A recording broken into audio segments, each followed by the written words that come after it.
All right, let's take a look. So one of the things that you said is it shows his understanding and his scheme and great feet. So take us through those coaching points on this one.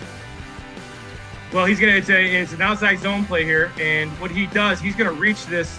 He does a great job on zone of reaching the inside of the guard, outside the guard, or head up. So this is a two technique on the guard on Batonio, and by moving his feet, he's able to get to that two technique or three, depending on where he lines up here, and it allows Batonio to get up to the linebacker. So what he does by covering that defensive lineman, he lets his really good guard get up to the second level, and that's what creates this hole here. He does that over and over, allowing those guards, Teller and Batonio and Froholt, when he's in there, to get to that next level.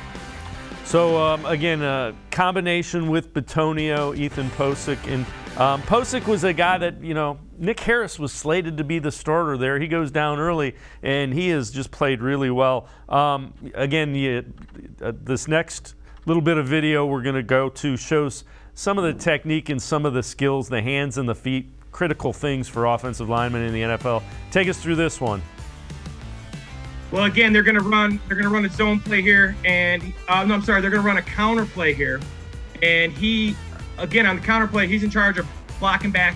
He's in charge of making sure the backside defensive tackle does not cross his face. He does a great job of anchoring in here, blocking back. And he finishes well. So and when you watch him on every play, he finishes. So he's going to block back on the shade. He's going to run with him. He's going to move his feet, and he's going to finish with a pancake block. And again, you see this a ton with him in terms of blocking back and finishing the play. It's very impressive. So again, working in tandem. That time you mentioned kind of sealing off the backside. That's what allows those 20-plus yard runs from Nick Chubb, as pursuit can't catch him because all those guys up front are doing their job. This next clip, again, it has to do with kind of reaching out and getting to his techniques. So this is my favorite kind of film. This is from the end zone. This is the only way I like to watch lineman film. So you're going to see, again, he's going to reach his two technique, which, again, allows Batonio to get up to the next level. And the sooner he can get there and control this two technique, Batonio can lead and get to the next level. And you're going to see when Chubb runs through the hole, his backside is to the hole, which creates a huge lane for Chubb. Again, he makes it very easy for Chubb. This offensive line, Chubb is not touched till 10 yards downfield consistently. This offensive line does a great job, and he is the focal point inside on the zone scheme. So we've talked about this in the clips that we've seen. It appears he has developed a chemistry with both Joel Batonio and Teller or Froholt, the other guard, pretty quickly.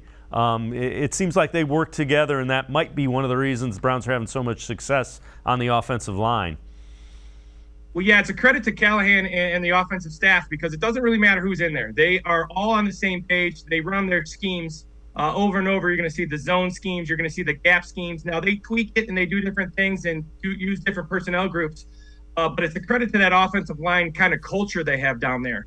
Those guys know exactly what they're supposed to do, who they're supposed to block on every play, regardless of the front, the blitz, the second-level defenders. They're a machine down there, and it shows because regardless who's in there, they usually have a really good success in the run game. So one of the things that you mentioned, a tweak to it, is a pin pull, and that's one of the things that we're going to see in this next video. Take us through the coaching thing here with that technique and Ethan Pocic. The Browns do a great job on their pin and pull scheme. So you're going to get a frontside guard's going to pull and kick your Teller, and then Batonio's going to get out, and Pocic is going to get out and lead it here. The ability to pull a center on your pin and pull is very important. It gets that extra guy in the alley. Not all centers can do it. The elite centers can do it, and he's becoming a very elite center with his movement and his ability to get to the second level. Yeah, and again, the interior of that line has been really good with Pocic, Teller, Batonio, Froholt, everybody they've plugged in. All right, we've looked at a lot of running, and rightfully so. The run blocking is pretty good. Posic's doing a job in pass protection as well. Let's take a look. This next clip is kind of setting up in pass protection. What do you see here? Well, first of all, with their pass protection, they do a great job of gaining depth. So those interior guys, if you look at all three, they're going to gain some depth. And by gaining depth, you can pick up blitzes, twists, any type of stunt. But by gaining depth, you have to be able to anchor in. So you're going to see him, he gets pushed on his first two steps and then he anchors in. And by anchoring in, he's able to keep that defensive tackle right on the line of scrimmage. Again, he consistently does this. He sets the pass protection. He makes sure everybody else knows where they're supposed to go. He's very consistent in terms of his knowing who he has and being fundamentally sound. How important is it for the interior, so the tackle, or not the tackles, the guards in the center in pass protection? Because even Tom Brady, as good as he is, when he struggles, it's when he gets pressure up the middle. So that's got to be a key to a passing game. Well, yeah, the pressure up the middle is what a quarterback sees. So as he's looking at his coverages, looking what he's trying to read, the edge pressure doesn't really bother you. You don't really see the edge pressure, and you expect the edge pressure to go around, and you can step up. But when you can't step up, you're unable to go finish your reads, and especially those checkdowns and things that are important to the Browns. They do a good job inside of gaining a little bit of depth and creating that wall, so Set has all the time and vision he needs. Well, you mentioned one of the things that you liked was, they were getting depth because it allowed to pick up stunts. So here is video of one of those stunts. Take us through this one. Well, again, this is going to be a zone play. What I really like here is that goes back to Callahan and what they do. The defensive tackle is actually lined up outside the guard there. And Teller knows by going inside the plays an outside zone play. So Teller's going to let him go inside to Pocic. But Pocic sees that he's going the opposite A-gap and lets him go as well, and he's actually going to let Antonio pick him up. And then he does an amazing job of doing this within a second of readjusting and getting off on that number 3 coming in that lane. And his ability to change direction, move his feet, and create that hole right there is incredibly impressive. And again, that's a stunt on a run play, so a lot of communication that goes into that between center and the guards. Well, yeah, especially on those zone plays. The zone plays, they're all on a track. They're all staying on, if you think of it like a railroad track. They're all on a railroad track. They all have their rules. And if the guy that they think is going to be on the railroad track goes inside, it's going to be picked up by the guy inside of them. And you consistently do that over and over. That's why they're able to put those linemen at tight ends and stuff, because the rules don't change regardless of the front that you see.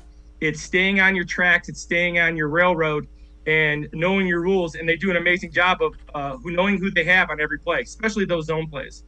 So we've looked at the run plays. We've looked at some pass setups. Let's take a look at screens, something the Browns probably would like to do even more of. And what do you see here from Pocic? Well, so you're going to get a screen here. Browns do a great job. And most of these tailback screens are going to be the guards in the center. So the front side guard is going to get up to the next level. That's going to be Antonio. And then Posic's going to reach number 2. So you're going to see him finish the block there. And then the backside guard, depending on which way it's going, which is going to be Teller in this one, he's going to turn back and make sure no one can get him from the backside. So again, Pocic does a great job of being 10, 12 yards downfield and getting a hat on a smaller DB. All the guards and him, they do a great job of this. That's why their screen game, their offensive line, especially those interior guys, are the key to their screen game.